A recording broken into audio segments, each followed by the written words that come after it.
Castle. Easily one of, if not the, most disliked operator in Rainbow Six. Seriously, I got so much hate when I was playing casual just for picking him. In casual. Everyone hates him, but he really doesn't deserve it.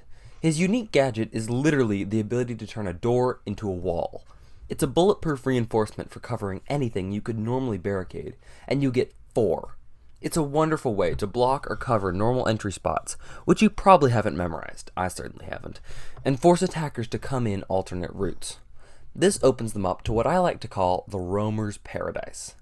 Caveira, Bandit, and any other roamers love when attackers come in different ways, because that means they're split up and relatively defenseless. So make sure to team up with a roamer in every game you can. There's so much I want to cover about Castle, and I'm not sure exactly how to organize it, but I'll try my best. So, as his name suggests, Castle is a home-base operator, generally.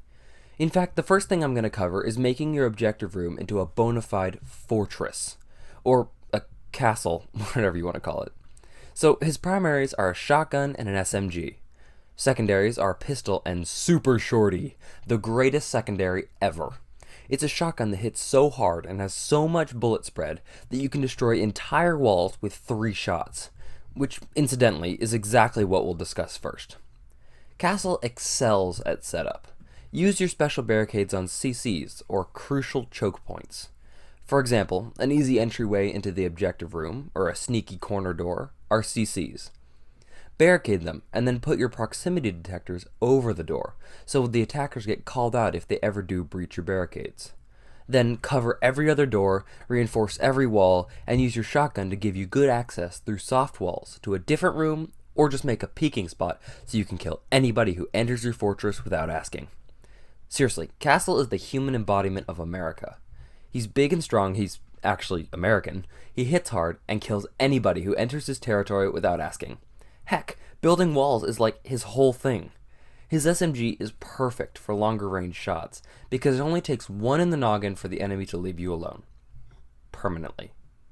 Basically, the setup period is your time to shine, because you can barricade or reinforce anything you want. You can completely destroy any cover, or leave everything alone. Effectively, the objective room is your playground, to do with as you please. It's a great feeling, and something to cherish, because very few other operators have this pure capability. So the first playstyle I found was literally the opposite of what Castle is meant to do, and really goes along with Mute's joke playstyle. Just watch the shotgun shots, because if you hit a teammate on accident while knocking down a wall, you will catch flame for it. Or you'll catch a bullet. Again, don't do this with a serious team, because you will ruin their time, and they will immediately start to ruin yours. Castle gets enough hate as it is. Don't be the dick Castle that actually makes the hate fair. So, first playstyle, find a window, preferably up high, and barricade it. Make sure the attacking team sees it too, again, preferably on approach. This will immediately make any decent player think you're up there, and will probably send someone, or themselves, to go and rat you out. Because why would you waste a barricade in an up window where no one's there? From here, you have 2 options. You could quench their thirst for blood with a mouthful of buckshot, or you could just never be up there in the first place. If you barricade that window, and the attacker sends someone up there, then that person is both open to attacks from roamers, and effectively useless to their team until they reunite. This knocks the attackers down a player, or multiple, and gives your team extra time to prepare for the breach.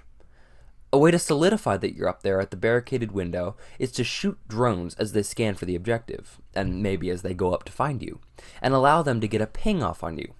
This will leave a marker that tells the enemy you're there. Then, run back to your objective, and the enemy will be sure you're still up there. It's foolproof. No, not really. This tactic also ensures that you're useless to your team for the entire time you're up there. If the objective room is breached, you have to sprint back there and try to help your team without getting shot yourself. It's a risky play, but has turned out well for me a few times. Good luck, and if you feel like window peeking a bit before you barricade up, then more power to you. It'll piss off the attackers at least, and that is always a good thing. Unless, of course, you are an attacker. The second playstyle is the legitimate one. Set up the objective rooms to be literally impenetrable, with anything but hard breachers. Seriously, soft breachers should be relatively useless if you set up right. Yes, sledge and soft breach charges can destroy your doors, but again, if they have to stand right in front of him. You get 4 barricades, 2 motion detectors or 1 camera, and 10 barricades, reinforcement walls. That should be more than enough to annoy the attackers to no end. Have Bandit and Mute place their individual gadgets around, and maybe a Rook to buff you all before the firefight starts, and you've got yourself an incredible defense. A Cav won't hurt either, to fight the fuse that will inevitably show up, but we'll cover that part later. Your doors can be destroyed by soft breach charges, but the best part about that requirement is that if you go prone, meaning all the way down, you can shoot under your doors at enemy toesies. I don't understand how multiple bullets to the feet kill someone in under 5 seconds, but let me tell you, it sure does. Your SMG fires so fast that they won't have time to cancel their placement. Placing a soft charge means you have to stand still for a decent amount of time, and so does placing fuses cluster bomb, FYI. Standing still right in front of the door leaves your toesies out to enemy fire, which is perfect for stopping those damn intruders from getting onto your property. And if by some chance those hooligans do manage to get in, then just like a proper southern gentleman, you should have a shotgun leveled at their heads. The third playstyle I'll cover is something I like to call the bait and switch. Barricade yourself into a small room, like a broom closet. Not with your special barricades, but with the regular ones. Make sure this room is also decently far away from the objective room. Then, go prone and make a small hole in the door to shoot anyone who passes through. Only do that if you're positive you'll hit, because giving away this spot is basically a death sentence, since the room you'll be stuck in should be so small. The idea here is to wait until the attackers have passed, as in they're on the breaching stage of the round, and then as quietly as you can, leave your spot and sneak up on the attackers. I think you know what to do next. I get that this really doesn't use Castle as an operator himself, but I wanted to mention it because he's the only one I've ever pulled it off with. It's kind of scary when he does show up behind you, because you have to pull a 180 to fight him, leaving the door you've just breached open for the defending operators to shank you in the back. With a deagle. That definitely makes sense, don't question it. I do have to point out that sometimes your teammates' prejudice against Castle is completely justified. As I said before, don't be the Castle that makes the rest of us look bad.